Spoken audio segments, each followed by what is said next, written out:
For I don't even know for how many years all of us who are practitioners and who are invested in gender issues at workplaces and even in the society.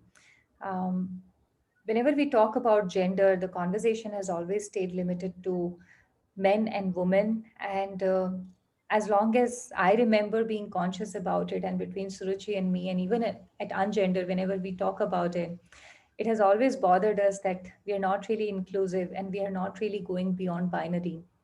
So today's conversation, wherein we are discussing Transgender Persons Protection Act 2019, at least for us, we feel very happy that this has finally happened. Of course, it comes with a lot of flaws. It comes with a lot of question marks. It also comes with some good news that there's a beginning to this journey. And there are obligations, there are responsibilities that have been assigned to stakeholders. As we will move forward with the session today, we will also realize that yes, it does not take care of each and every aspect when it comes to transgender persons' rights and their protection also. But at the same time, it is providing some hope and some reason to rejoice that now, at least when it comes to workplaces, there is some onus that is being put upon employers. There's some sense of responsibility that has been assigned to companies.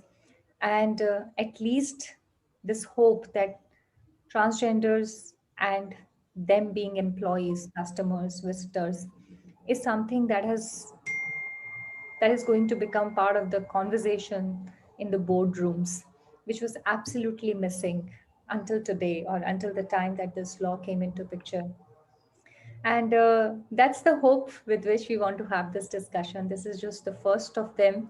There is so much more that needs to be done. 7 years ago, when we started our journey with POSH Act, it wasn't easy.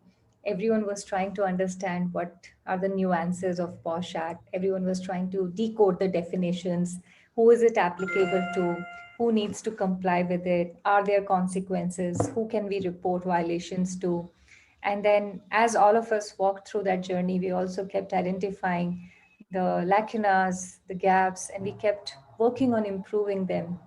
Um, and that's the same journey that we see needs to be done with this particular act also.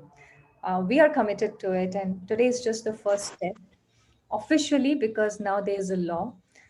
In the past, we have done enough and sufficient work when it comes to bringing inclusion in the workplaces for organizations and even otherwise. But without any further delay, Suruchi, let's start talking about this law and let's Absolutely. simplifying it. Yeah. Yeah, absolutely.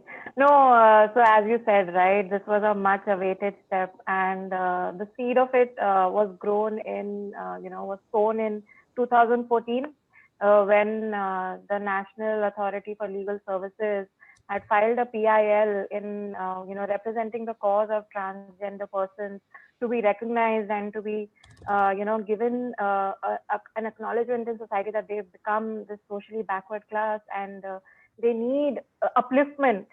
So the two-judge bench of the Supreme Court, when it had gone in 2014, acknowledged it, recognized them, and said that there need to be certain policies, certain legislations in place for their upliftment, reservations in education institutions, reservations in jobs as well. So as a step of that is this legislation which has come up and which got enforced this year itself, the Transgender Persons Protection of Rights Act of 2019. This has received a lot of backlash, especially the act has received a lot of backlash because of various reasons. Of course, now that it's law, I think we should all understand what the law is and what are our responsibilities as company members, as running companies. What do we need to do now under this law? So just a very brief idea of when the laws came about. So the act came about and got enforced on 10th of January of this year. And soon thereafter, there were draft rules. Everybody was waiting for the rules because the act did not shed too much light on what are we supposed to do. And recently, last month itself, on 29th of September, the rules got notified and in the official gazette. And now the whole enactment has been completed. We all need to start working on what it requires us to do. So we will just take a look at certain key features of the law before we get into exact details of what are the compliances that companies need to now take care of under the law. So the key feature, the first and foremost key feature is, of course, prohibition of discrimination of transgender persons. The prohibition of discrimination is in the areas of employment, in the areas of education, access to healthcare, right to movement, right to rent properties, right to stay in properties, right to also access public facilities. Be not disallowed from using public facilities or getting into public facilities. These kind of acts where they were not allowed earlier are now prohibited and are discriminatory against them. A certificate of identity is on another feature of the act, which is very important to note that there's a lot of backlash on it that normal cisgender, in normal circumstances, cisgender people do not need to really provide a certificate of identity. And the NALSA judgment of 2014 actually said that they have a self-perceived identity. So the act says that there is a self-perceived identity, but it also says that a person, a transgender person may, it uses the word may apply for a certificate of identity. It is not clear from the act or the rules as to why this certificate of identity or what help is of the certificate of identity. Is it required to be given in government establishments? It is not even clear whether it needs to be submitted while seeking employment in private establishments. We believe that when welfare measures, schemes, and programs are supposed to be, floated by the government, we believe that certificate of identity may be crucial in those cases. But so far, the act and the rules are not clear as to what is the use of this identity certificate. But the appropriate government, as defined under the law, has the power to bring out a lot of welfare measures, schemes, and programs for the upliftment of transgender persons, for their protection, for their social security and other benefits that they would be entitled to. There will be sensitization schemes. There will be protection schemes so that they are not subjected to any criminal offenses also. But all of that is yet to come about. So while the rules have come about, we are expecting a lot of schemes to come into place. The National Council for the Transgender Persons is another feature of the law and which has been set up. We do not see whether they have started their activities yet, but there is a council which has been set up, and it does have certain powers, especially to monitor the working of these policies, schemes, to monitor how the government is implementing these policies and schemes for protection and prohibition of discrimination against transgender persons. It also has a power to address the grievances of transgender persons, which we will see later on is something that we also need to appoint a person in our establishment to address the grievances. So there seems to be an overlapping power which has been given to the National Council for Transgender Persons. And then there are the offenses and penalties which are quite limited in number, which again is, is now in the court also, that especially in cases of sexual crimes under the IPC, transgender persons are not really given the same, protection, and the offenses which are committed against women are not punishable at the same par as offenses against transgender persons. So these are key pointers what we see under the law. Offenses and penalties is one of those pointers which lacks a bit in is not too robust. Also, only identifies few offenses. There are a few challenges to implementation of this act, but whatever we have right now, there is a clock ticking, and we need to identify what do we need to do immediately. So first and foremost, the definition of establishment. Whom does this act apply to? Does it apply to us? Do we need to do something about it? Yes. Very, very shortly, yes. It applies to government establishments and it applies to private establishment, which includes any company, body corporate, association, body of individuals, firm, cooperative societies, other societies, trust, agency, or institution. So we can see that is applicable to every kind of entity, whether it's for profit or not for profit. So similar to even the application of Prevention of Sexual Harassment Act, it's applicable to all kinds of entities. But as we see in the Sexual Harassment Act, the requirements for certain things, such as the internal committee, kicks in when we have 10 individuals.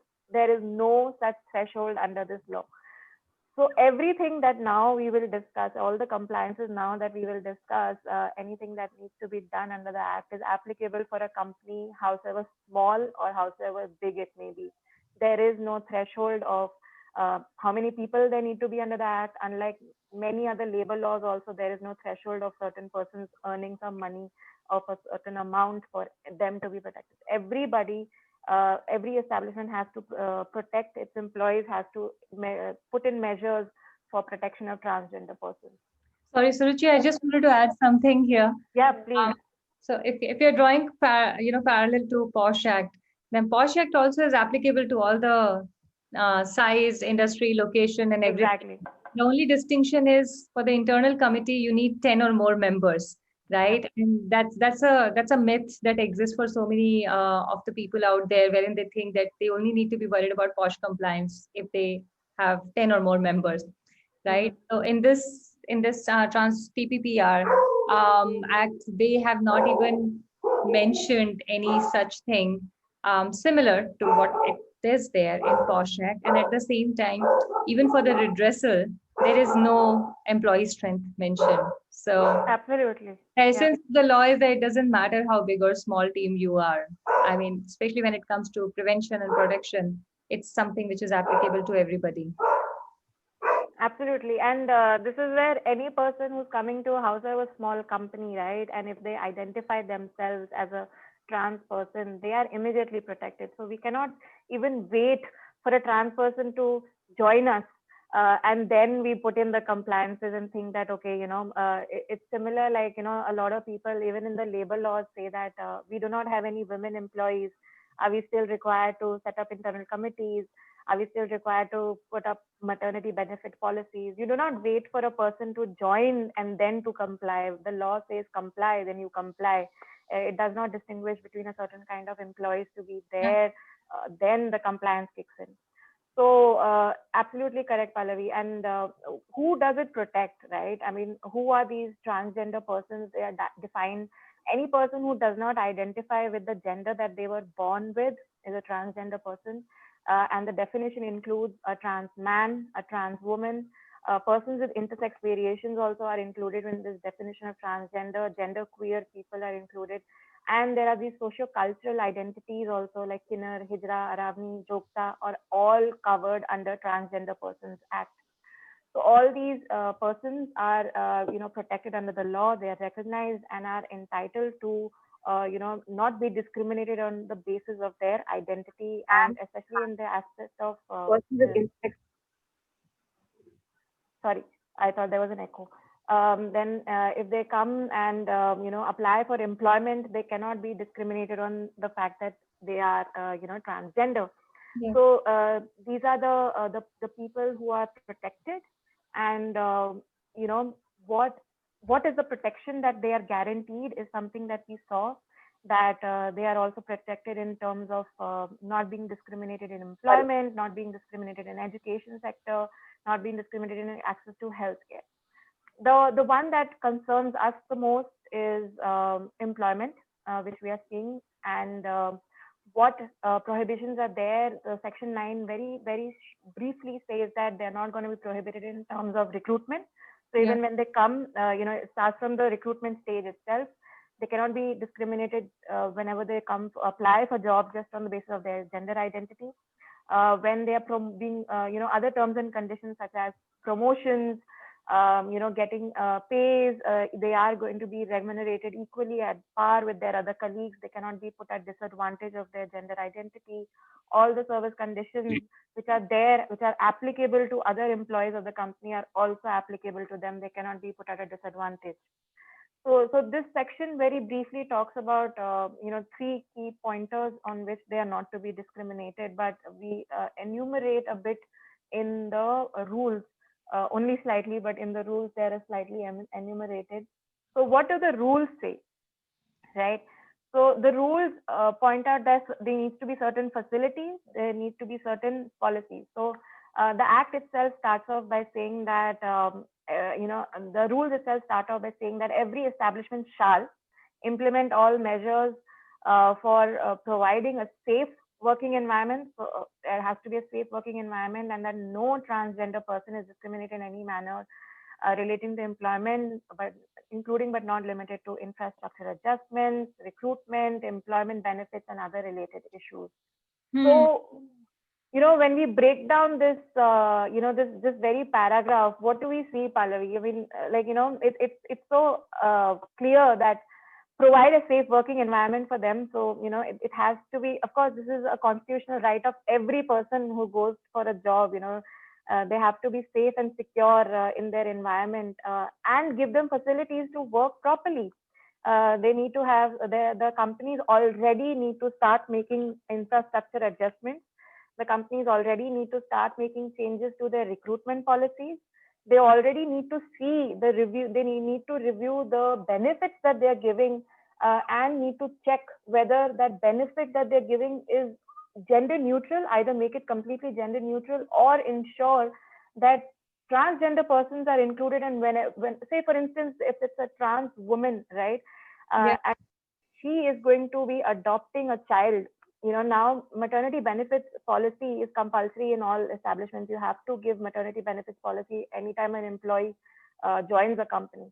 The trans woman is also entitled to that, is also entitled to, if she is adopting a child, she's also entitled to that leave that you give to any other woman employee on account of adoption, which is under the law itself of 12 weeks. So if we have to simplify it, Suruchi, right? Let's look at two stakeholders right now who are basically, invested in this. Let's take it from the company's perspective. You are the company. I'm a trans person. Okay. And can I apply? I could always apply, right? Yep. Yes. But and like any other gender-based discrimination, um, let's say you choose not to hire me, right? So now how does this law help me, or does it even take care of anything like this? Hmm. Yeah, exactly. So this is something that we will see in the next slide also. There is a grievance redressal mechanism, right? At the moment of recruitment itself, an employer needs to make sure that they are not discriminating any person on the basis of gender identity. So Hmm. if I am applying, say if for instance I am a transgender person and I have applied to a company at that time of recruitment, I get it's very difficult. It'll be something that the company will also have to prove that they did not discriminate against them on grounds of their gender identity.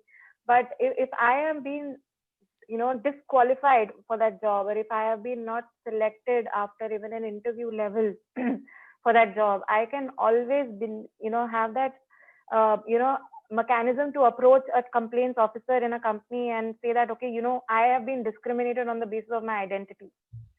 So even in these cases, I think companies need to be very careful that, either don't take the gender of a person into account. Like, so many companies we Like have seen, hiring. right? Yeah. Yeah, exactly.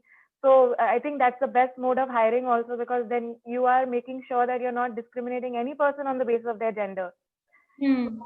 This change can be brought in. Else, give a proper reason for not hiring a person.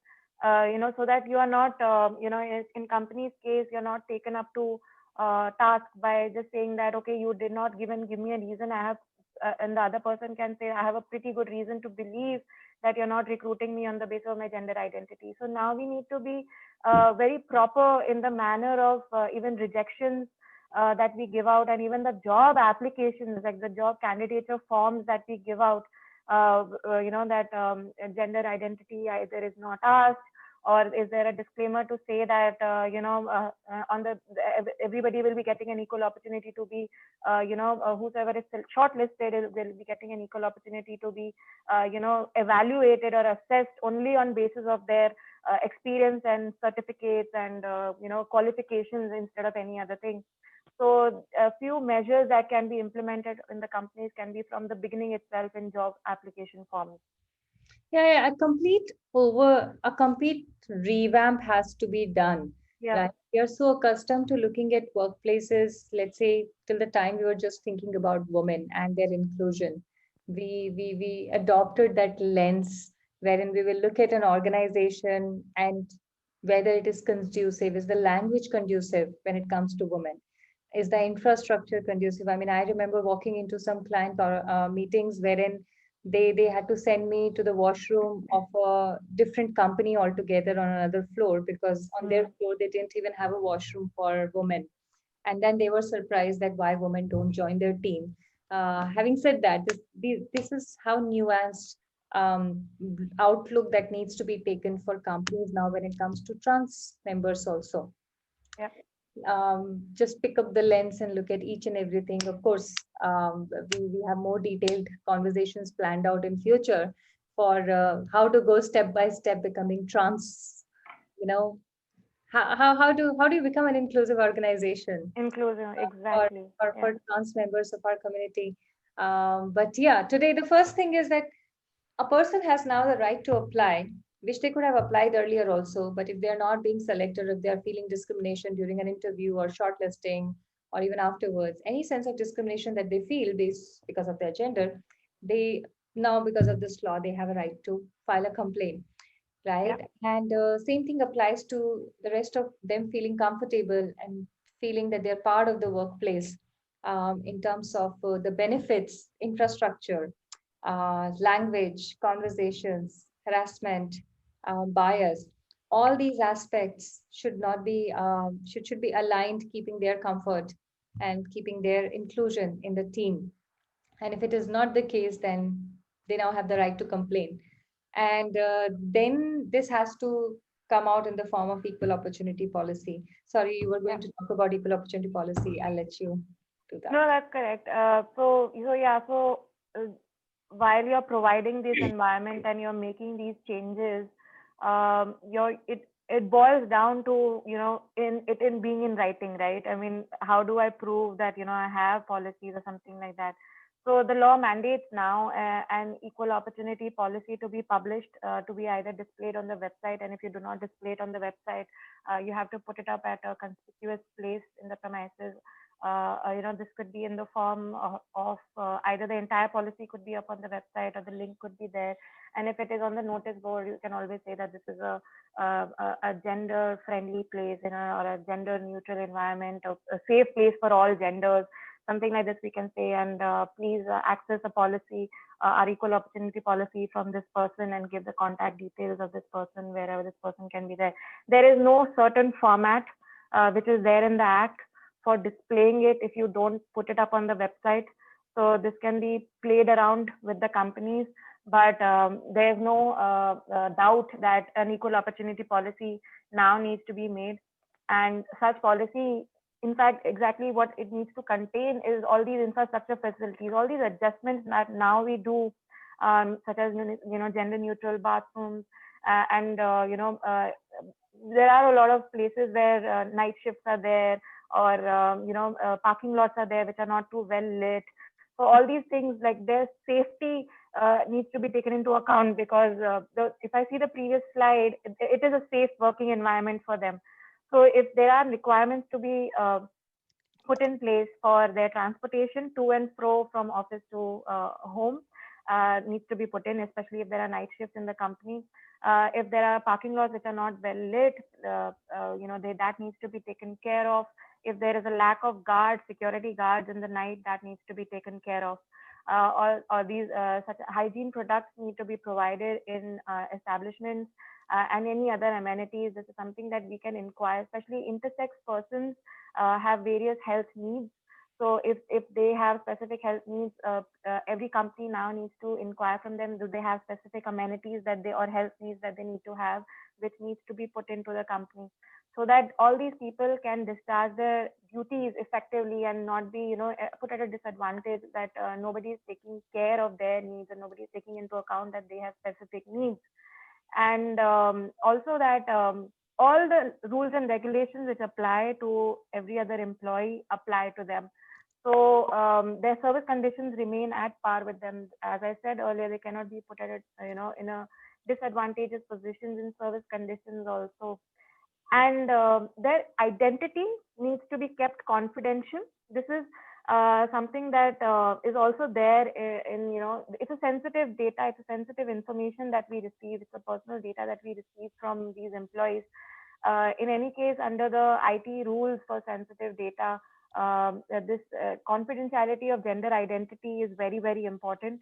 So this is something that even the equal opportunity policy needs to put out a statement that gender identity of all employees is kept confidential. The rules also provide for another feature to be put in the equal opportunity policy, which is complaint of the officers. Now, complaint of the officers, as I think Pallavi and I were also discussing, could be either complaint officer details, which is what even we would like to believe it, because complaint officers need to be appointed under the rules. So it could be the complaint officer's details, or it could be also the complaint mechanism as such, the whole grievance redressal mechanism. So as a cautionary practice, I think in this equal opportunity policy, the entire mechanism as well as the detail of the complaint officer should be set out, so that there's no confusion as to what is, there's transparency, because they need to also understand what is the process, and there's no confusion even in this aspect onwards. If there is an inspection tomorrow, or if somebody does look at the equal opportunity policy published on the website and compares it to the rules and says that no, but my interpretation is that you need to give the grievance redressal mechanism, and the company's interpretation was that no, it's the details of the officers. So to err on the side of caution, I think give the details of the complaint officers and give the details of the grievance redressal mechanism over here. That makes the most logical sense, Yeah. right? I mean, if you have a grievance redressal officer, then how are people going to understand? How are people going to know where to find them, right? I mean, even after 7 years of POSH, people still do not know that there has to be an IC in place and where to locate, Yeah. right? That's exactly why the conspicuous notice was included as one of the guideline element. So here also, I think the best possible and logical interpretation is that not only you are to have a complaint officer, but the details should be displayed in some place. Agreed. Yeah. It goes without Uh, saying, local language and simplified language, make it conspicuous. yeah. I think that's where companies have to be selfish, that Yeah. if there is somebody who is going to, or who might, despite all these efforts, is going to and might end up feeling offended, or might end up that they are not welcomed, or they may feel inappropriate, or something that disturbs their the feeling of inclusion in the organization, in whichever capacity, customer, employee, visitor. You don't want them to leave without sharing this with you, especially for all those organizations who will not be doing it for compliance sake, but who will actually be doing it to actually be inclusive, right? The Yeah. intent is to not just follow the law, but to follow the spirit of the law. And that's where companies have to be selfish, that hey, if you have felt something that you were not supposed to feel, let us know, reach out to us. Absolutely. And this is something that we'll see later on also, that even if, it's the intent of the law that we need to follow, whatever it may be, even if it's vague, even if it has left up to the discretion of the companies on how to implement it. We have to implement it in the best manner as possible. And as you said, right, Pallavi, we have to be selfish. We have to um, keep up with the law, to not even be on the other side of it. Like this law is for sure going to go through so many interpretations, and so many RTIs might be filed, PILs might be filed. there is a likelihood of it being amended very soon also. If I'm sure PILs are being filed for amendment of it to a certain extent, to enhance the protection under it, to remove certain features of it. But until then, we all have to implement it to the best manner as possible. And this policy, the infrastructural facilities, is not something that we need somebody to come into the organization and then implement. Yeah. The Act does not say it at all. Every establishment shall implement all measures. It doesn't say wait for them to come in, wait for them to tell you that we need these facilities. Just implement it ASAP. As soon as the rules come out, as I said, the clock started ticking. We have to do this. And the first thing, Sorry, sorry, which you was, yeah. a very important question, right? Which a lot of companies have already started asking that, am I bound to hire them? So the answer is no. Mm, You're not bound to hire them. There's no uh, quota or reservation system that has been announced. Just like for women, you're not bound to hire them, right? But if they come as an applicant, you can't discriminate just because of their gender. That's one. exactly. Second, if I do not have any trans person in my team or in my organization, is this law applicable to me? Basically, assuming that the only people who can complain or who can be offended or which the law is asking you to create inclusive spaces for are your employees. So the answer is no, right? You Mm-hmm. you do not Yeah. have to wait for an employee to come in, because that way you'll figure out a way to never hire one. You'll always figure out a way. I mean, if companies could, they would have figured out a way not to hire a lot of people, for that matter. But that's why this law is saying that even if you somehow end up being an organization which is not inclusive, where members of trans community would want to join you as an organization, I mean, even before you reject them, they have rejected you as a company. Even then, this law and the guidelines are applicable, right, Suruchi? Yes, absolutely. That's correct. Okay.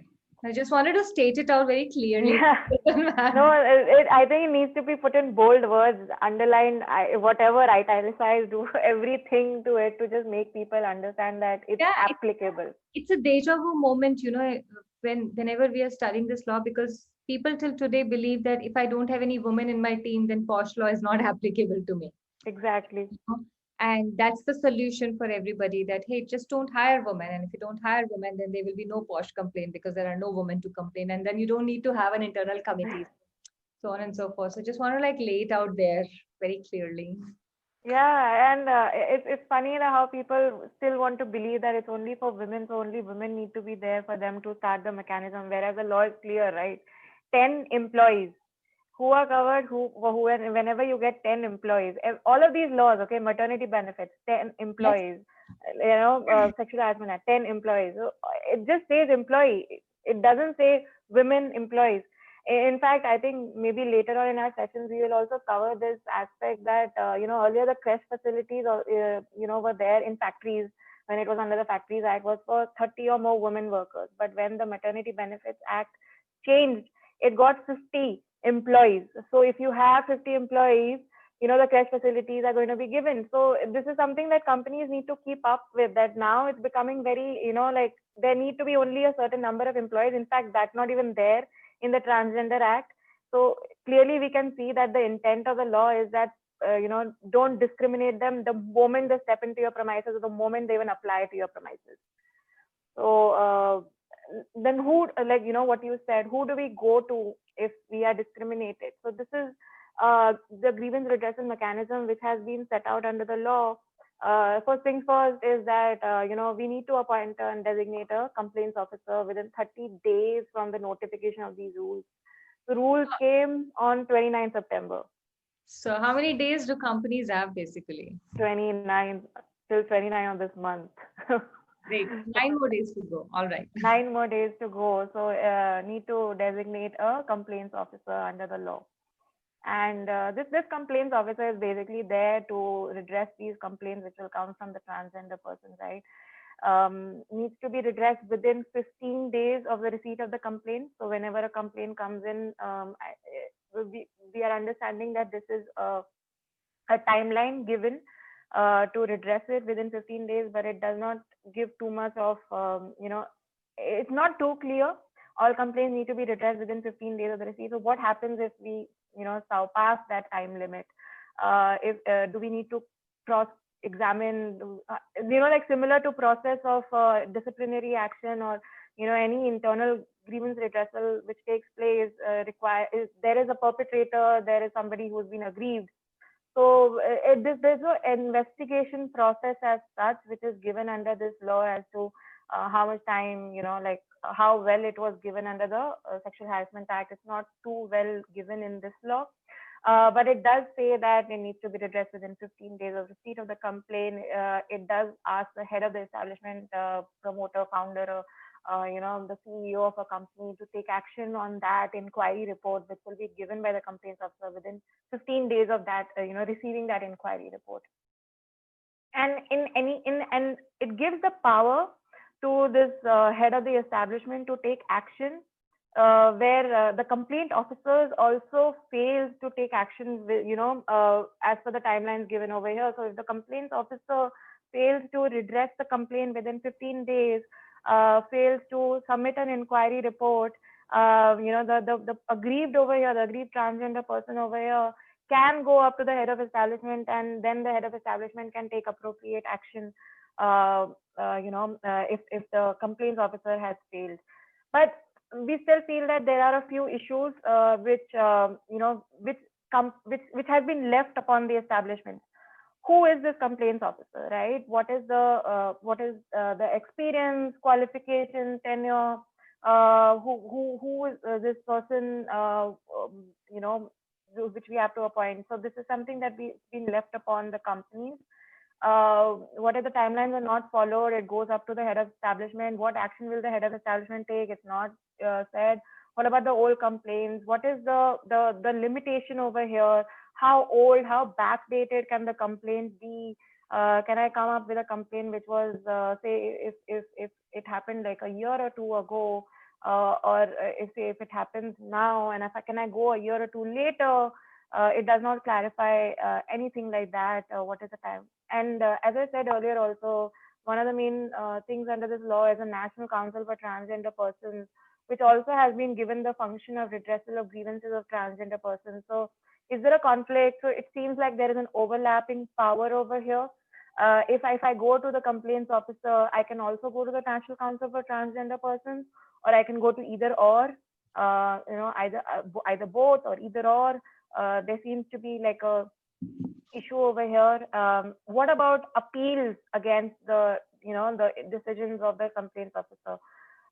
Whether can I go? Who do I go for? There is no, there's no appellate authority or a competent authority, which is like there in any other labor law or any other law, which usually has a tribunal or a direction towards a tribunal or a direction towards an appellate authority. There's no such thing under like this law. There's no direction as to where do you go if you are not happy with the decision of the complaints officer. Can you also go to the head of establishment? There's no clarity under the law for that. So these might be, these are some things which we'll have to either wait and watch, or we'll have to, especially in connection with the appeal, something that we may not be able to help. But maybe we can, in the first two aspects, we can see who can be a better complaints officer for dealing with these kind of complaints. We can, the redressal mechanism, the timelines which are there, we can set up a mechanism for that also, except for the limitation period, because if there's no limitation period under the law, something that we shouldn't be doing on our own. And as for National Council of Transgender Persons, if there is an overlapping power, there is an overlapping power. Companies cannot do anything about it. This is something that we have to wait and watch as to if there is an overlapping power, what happens over there if a person goes to both the places.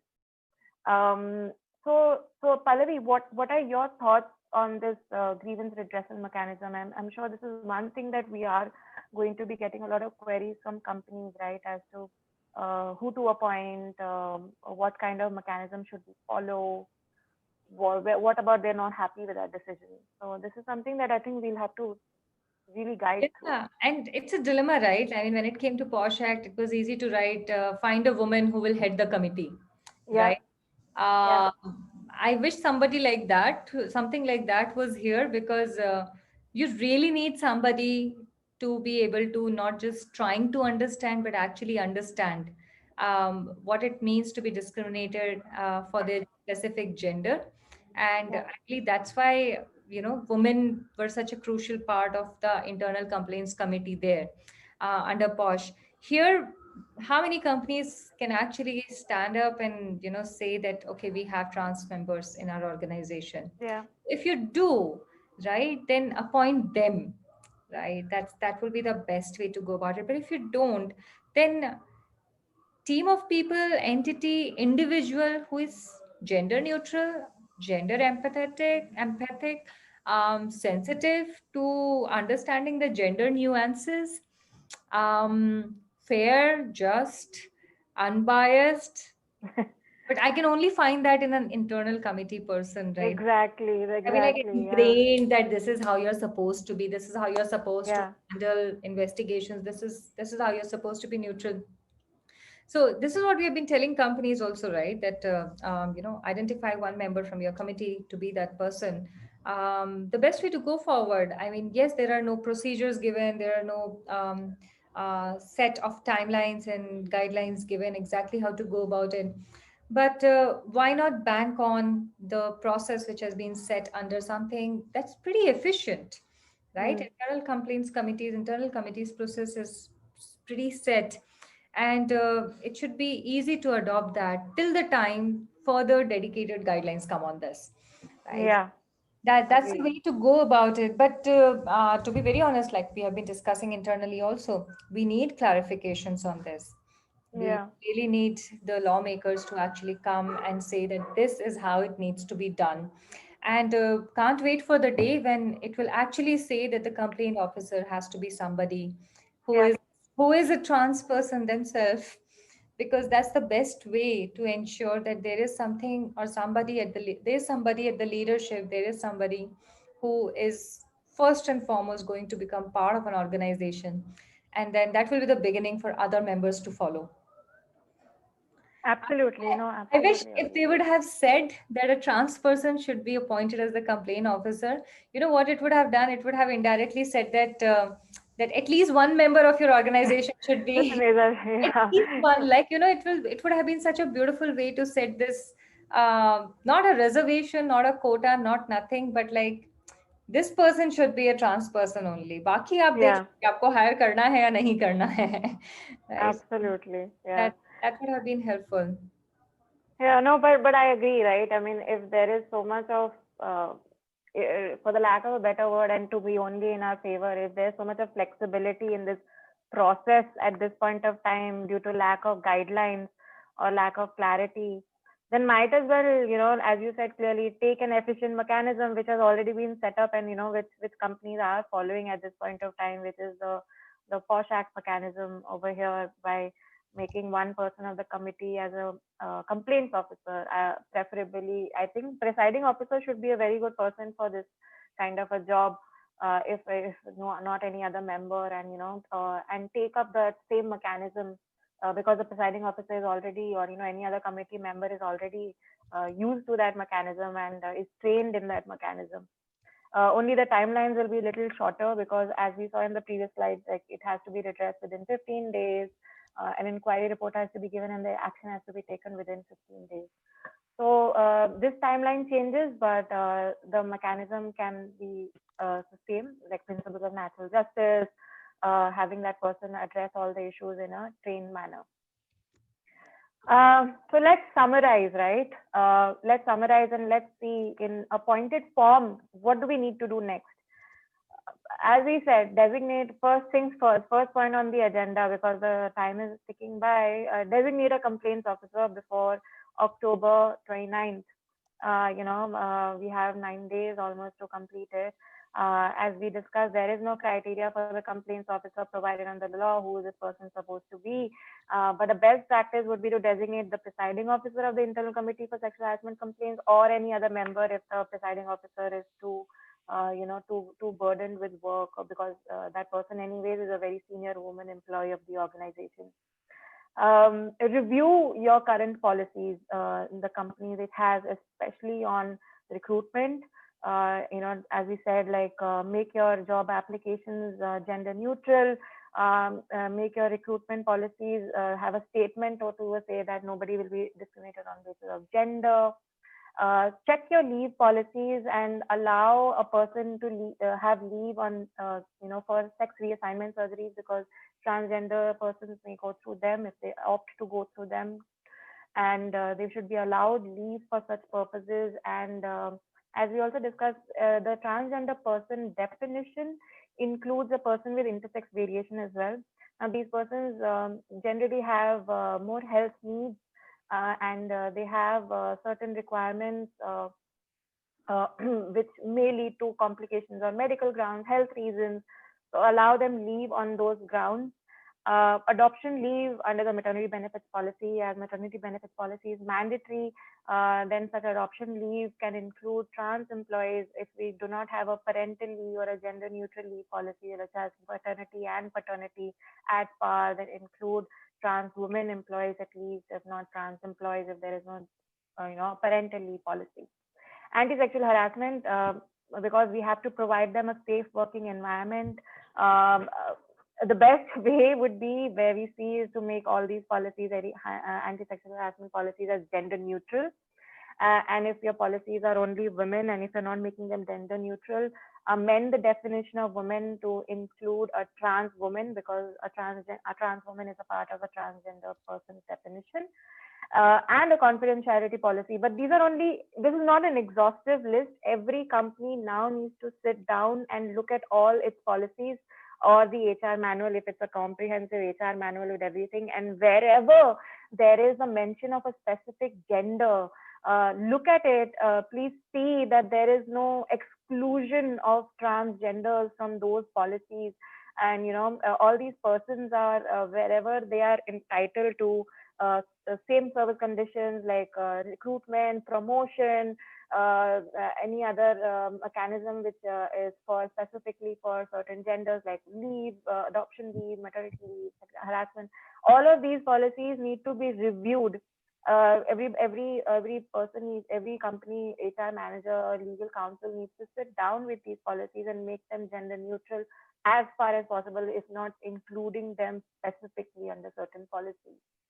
And this is the part of the whole process, right? When we come out with these equal opportunity policies, how will we prove that, we've looked at all these policies? Because a part of the equal opportunity policies is that all other service conditions will equally be applicable to transgender employees. So if we are not reviewing all our other policies and only going to be drafting an equal opportunity policy and saying that, okay, all service conditions are applicable to employees, it's like a half job done. There is a certain specific policy, but then there is an exclusion policy, equal opportunity policy, then they'll be at a conflict. So review your policies first before even drafting your equal opportunity policy. Set up your infrastructure, bathrooms, the gender neutral toilets which need to be set up, which need to be equipped with the hygiene products. Set that up. And only after we've done all these things would it make sense to draft the equal opportunity policy, because as I said, this equal opportunity policy needs to have those details. It needs to have what gender neutral washrooms do you have, where are they located, they're equipped with the hygiene products, who is the complaint officer, the confidentiality policy is there, it will protect everybody's gender identity. Your other service conditions policies are there, they all have been reviewed and revised to be gender neutral, or at least include every transgender person wherever they need to be reviewed. And then publish a equal opportunity policy. Only then will we have done a full job of that. And of course, sensitize and educate our workforce. There needs to be a proper sensitization session on gender inclusivity, greater acceptance for these transgender individuals, because so many people do not know how to address them in a language. Some of them call them, we only know how to call a he or a she. We do not need to know, we need to know what do they want to be referred as. There has to be a sensitization. Either it can be clubbed with a posh awareness session for the employees and a training session for the IC members, or it can be a separate session. This is something that companies should identify with their trainers, whoever they do with the with the external members or with the outside organizations who assist them in these awareness and training sessions. the sensitization education is very important now, although it's not a part of the law, but it's become very important, so that you can bring in measures. But if your own workforce is not sensitized to behave properly with transgender individuals, then what's the point, right? One thing is for us to do as management, another thing is for us to make sure our workforce is also sensitive and inclusive in their conduct, and set up support groups. This is something that has been there for LGBTQIA plus community since ages. I remember before I even joined Ungender, when I was practicing in a law firm, I used to get so many calls and emails from clients who used to say that we have a support group in our organization for LGBTQIA plus community. Is that against the law? Because of the 377 at that point of time still being there, it wasn't decriminalized. If you have support groups, not just for transgender employees, but for the entire LGBTQIA plus community, you are giving a message about inclusivity. You are giving a message about your awareness of these individuals and the fact that you have not discriminated against them also, and they do need certain times support, from their own within the organization. They feel happy that the management understands them. They could have meetings. It's like a town hall session between the community and the management. They could have a lot of meetings. How else would we even know if they have any specific requirements? If they have any specific grievances, we can address them in those town hall sessions also. Having a support group of, again, these last 2 points, sensitization and support groups, is not something which is there under the law, but going by the spirit and the intent of the law, these help in an all-encompassing structure to be very inclusive in nature, and to be very helpful, and showing that you acknowledge them, you recognize them, and you protect them. Pallavi, what are your thoughts? No, I think that's exactly what companies now just need to go back. And thankfully, the only point in the timeline is like by 30th of this month, by 29th of Yeah. this in the office. Yeah. They don't have to go and build washrooms by 29th of this month. But that's Yeah. a beginning. That's a beginning. And there's a detailed step-by-step orientation and alignment that needs to be brought into. And interesting journey, very very interesting journey, and a lot to do, right? There's so many obvious things that the companies can do: fix the Yeah. infrastructure, make sure there's a washroom, set up the notices, complaint officer.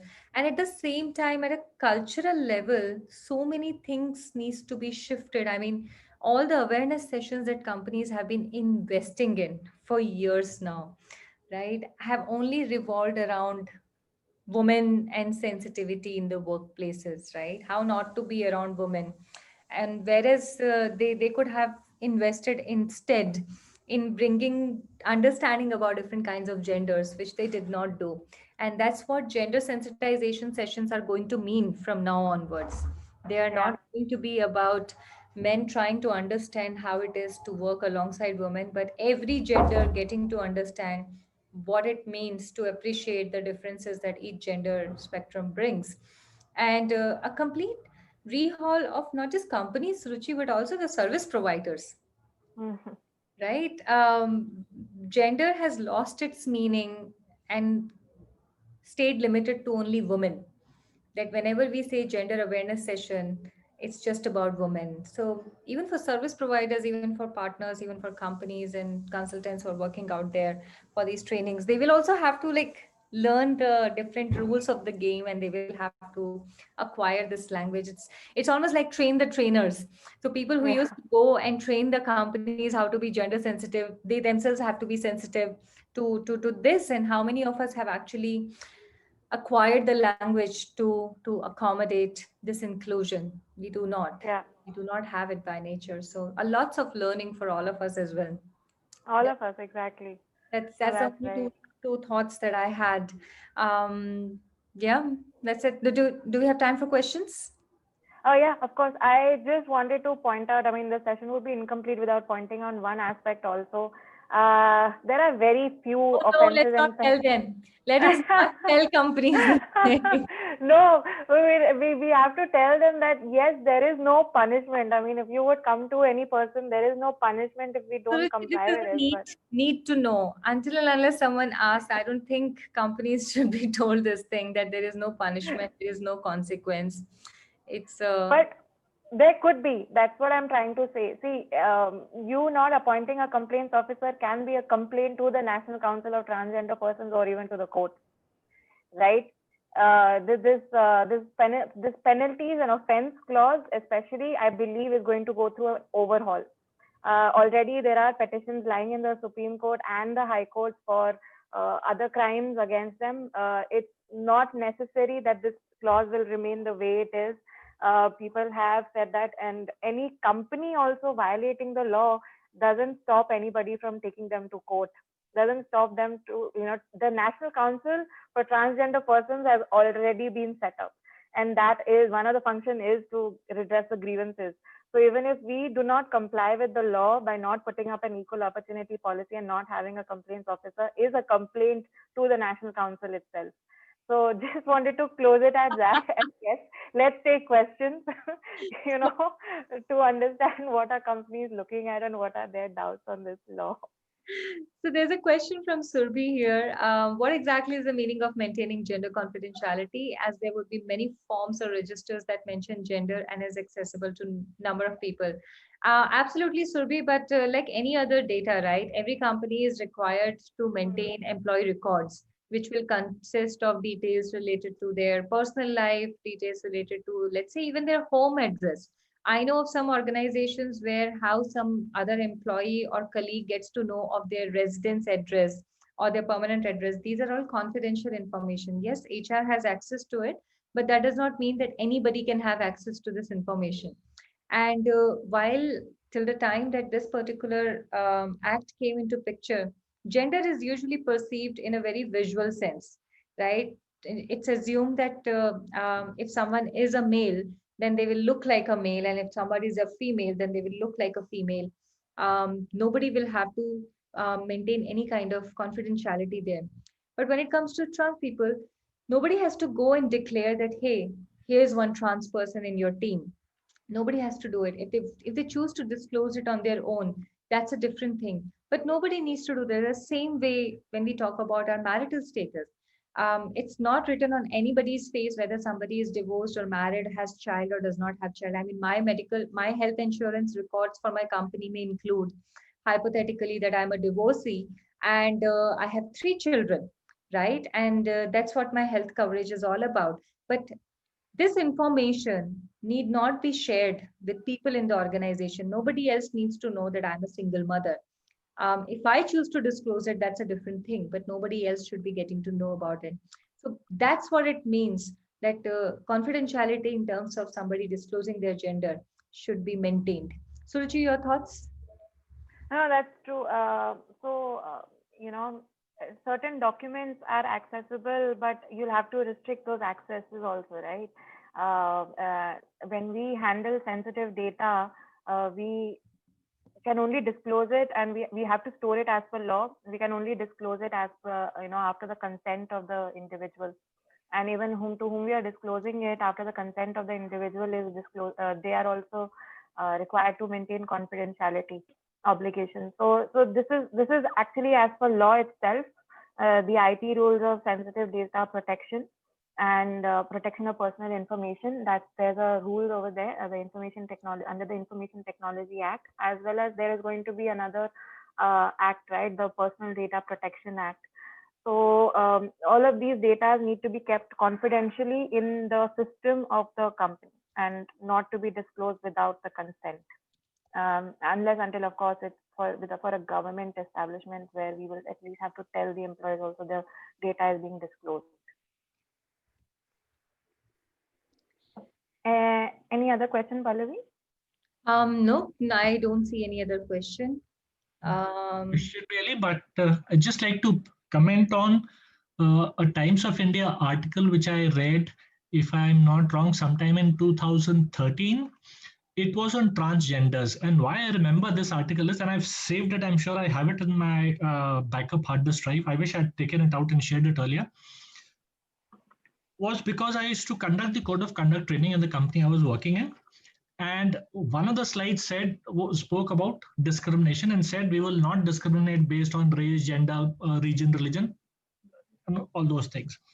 So typically my question used to be, how many genders do we have? I've seen the shift taking place from 2006-7 to date. In the first few years, overwhelming majority, more than 90% would say 2 genders, right? Very conservative. But since 2010, the change was very, very distinct. Everyone would say 3 genders. And the next question would be, can you name the genders?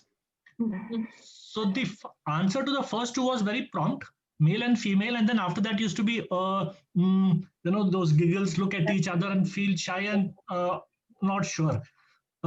Today, everyone is very sure. Going back to the article on the Times of India thing, honestly, I didn't know that.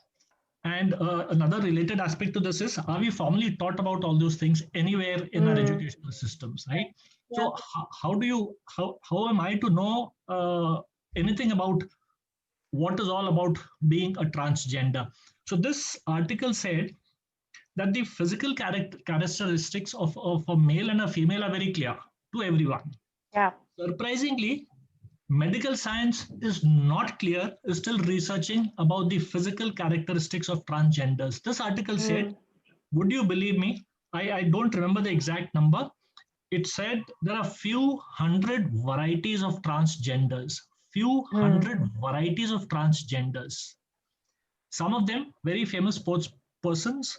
You may have heard of the South African athlete, Caster Semenya, who participates in events. She's won a gold in Olympics, and then after the event she was disqualified because they said she has more hormones of a male. Man.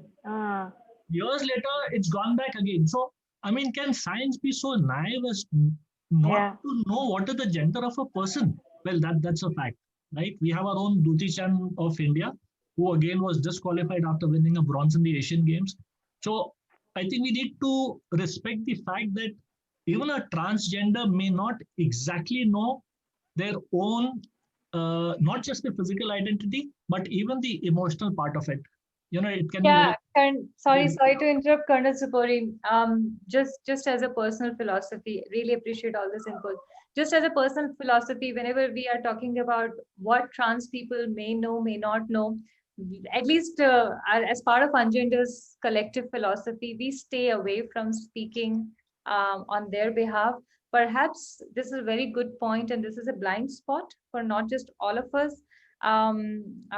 We would be inviting members from trans community to speak on this. Absolutely. Because even we don't speak. We speak on the law. Exactly. But what they know, what trans members know, what they do not know is something that we completely stay away from. So I just wanted to quickly. Perfect. I respect that. I respect that. I don't even want to get into that conversation because that's where there's a fundamental strong core philosophy here at Ungender. I'm fully with you. My only point here was we need to respect their views, their emotions, whatever they may be. The point is, even the medical science does not know the details of this. So we need to respect whatever it is. And related to the same thing, the second point that I wanted to mention was, so this American MNC that I was working, way back in 2010, the company got an employee who had undergone a gender change operation from male to female on a global webinar in 2010 to share her experiences of how she was treated by the organization after she underwent the operation. On a global webinar, right? I mean, across the world. And it was such an informative, such an amazing webinar to ask questions to this person, and very mundane, very simple things which normally one would have never thought of, you know. So, and the organization accepted it and changed a lot of things within the organization, including communications. So I thought I just mentioned this. No, these are all. Thank you so much for Thank you. sharing these highlights and these anecdotes. Very crucial how long these conversations have been happening and how little of progress that we have made, because that's just how slow the progress is. And we just need to celebrate even the smallest of the milestones. Like I said today, like a couple of months back, we came up with this handbook for companies to help them understand what does it mean to be inclusive and talk about welcoming and bringing members of trans community to your organization. With the rules out, because until then only the act had been, declared, and with the rules out, now it's time to tell companies what exactly they're supposed to be doing. But there's so much more to this conversation, so much. There's so much which is unknown. There's so much which is there as blind spot that we have to keep doing these conversations again and again. And every time you share something, every time any of the question comes in, there's that particular area gets, ticked as a red mark that we have to go deeper in that area also. So yeah, I mean, to even think about the different categories or segments of trans members is something which will be another fascinating thing and very interesting thing and intriguing. I I don't even know how to wrap my head around it. Um, for companies, even if they look at the community as one single entity, it's great. That's a beginning. And then once the conversation starts, when they start having interactions like this, it will be so great if they can exchange this knowledge and this information between each other instead of having people like us to go and educate them about it. So definitely looking forward to that. Suruchi, there's one more question before we close. I would like to take Yeah. it. Appointing a trans or genderqueer employee as the company's officer is a very, oh, this is not a question, sorry. This Okay, I think Shweta is saying, yeah. is a very Oh, appropriate. I have a query. The query was certificate of identity will be issued by a medical practitioner, or who will issue that? The Yeah, district just a magistrate. second. Suruchi, just a second. I wanted to complete reading what Shweta has said. Appointing a trans or genderqueer employee as a complaint officer is a very appropriate measure, in my opinion, because awareness is low in many orgs, and all of us would need a lot of sense. Oh, absolutely. Absolutely, Shweta. That's what we were saying a while ago. Thank you for stating it as an opinion. And, completely with you. That's what we were saying also, that that would be the ideal thing for members who belong to the cis community. It's very it's a long journey to even start understanding the different kinds of discrimination, harassment, and biases that trans community members will be facing. Sorry, Suruchi, back to your question that Ganesh had asked. No, I think Ganesh, you were asking who is going to be issuing the certificate of identity, right?